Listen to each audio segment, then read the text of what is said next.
The Squarespace dashboard is always changing. They're always trying to innovate with the product or simply just tinker with things. And some people like it, some people don't. Anyway, one thing that has stayed pretty consistent but was a new feature not so long ago is the ability to tag websites. So how do you tag your website on Squarespace? And what we do is we do it in the dashboard. So you don't do it in your site, you do it in your account dashboard. So your, let's call it the umbrella. Imagine it's like an umbrella company and you have all your sites underneath. Go back into the account and that's where you tag them. So I'm going to show you how to do that really quickly now. All right, so we're on the dashboard here and you can see that I have like all of my different sites, got client sites and whatnot in here.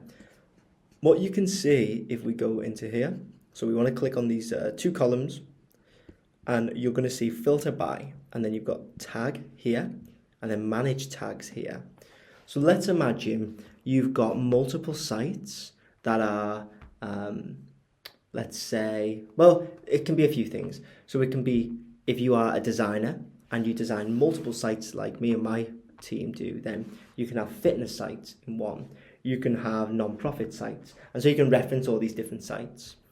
If you're a brand who has tons of different, let's say, tons of different sub-sites. So I recently built a site for, it was 11 websites for a Canadian school board.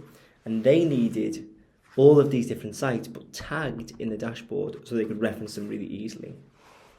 So if you're someone like that, if you're either of those avatars, this is going to be perfect for you. I use tags in my, I have Squarespace Enterprise, I'm a Squarespace Enterprise approved partner. So I use tagging in that dashboard for my large corporate clients. In personal, I don't use tagging, but I'm going to show you how to do it anyway. So we click Manage Tags, and then we can add a tag in here. So let's say I want to do a law firm. I'm going to add that tag there. And you can get rid by just clicking delete, or you can edit that. And maybe I want to make it a capital F. So hit save. Great. Now if I want to tag these guys, all I have to do is I can maybe make a new one, create a new tag, or pick from the drop downs. And you can also give multiple tags. So if these are based in the UK, I can do that as well. UK, create the tag, manage tags, and you can see it in there. So you can do location, you can do the niche that they're in, you can do the price that they paid, or whatever the tag is that you want to give it, you can do it in there. If you want to remove it, you would just click cross and cross, manage your tags, and you will delete these from here as well. So really easy. It's an easy way to navigate if you have a lot of sites as well. So hopefully you found that useful. If you did, please make sure to leave a like and hit subscribe. And if you want me to build your Squarespace website, you can get in touch using the links in the description.